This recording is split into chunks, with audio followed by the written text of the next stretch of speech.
Rogan le médiocre. Rogan ne fut peut-être pas le plus grand guerrier de l'histoire agorienne, mais il possédait quelque chose que les autres n'avaient pas, un oncle au conseil agorien, pour l'égalité des chances face au démembrement. Malheureusement pour lui, Rogan fut écrasé par un hydrachar avant même que sa statue ne soit achevée. Adieu, pitoyable amateur. Puissent les fouilles tueuses de Proteus 7 te mordiller pour les derniers l'éternité. Percy l'incongru. Né au cours de l'équinoxe automnal de l'année de la fouine des sables, ce redoutable guerrier combattit pour la première fois à l'âge de 2 ans, estimant que le sens du spectacle était la clé d'une carrière florissante dans l'arène. Percy fut plus tard le premier gladiateur à porter des roller skates et à se bander les yeux au combat. Cette performance dura exactement 11 secondes à l'issue duquel Percy tomba dans une fosse de lave en fusion. Repose en paix, audacieux Percy. Osiris le Malveillant.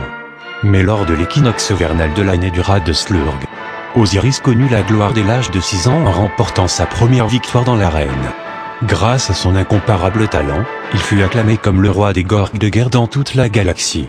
Et on dit qu'il aurait tué, apprivoisé et insulté au moins 70 de ces majestueuses créatures. Ironie du sort, c'est en combattant l'une d'elles dans l'arène qu'il perdit la tête au cours de l'année du gorgue de guerre. Tu vas nous manquer, Osiris le Malveillant. Ivan le Magnifique. Séducteur autoproclamé, Ivan était fier de son allure et de ses pas de danse unique.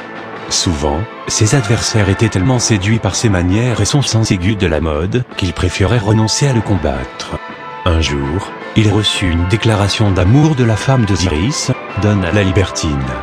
Fou de rage, Osiris entreprit de démontrer que la beauté d'Ivan n'était qu'une façade, et il en embrocha avec une épée de plus de 2 mètres de long.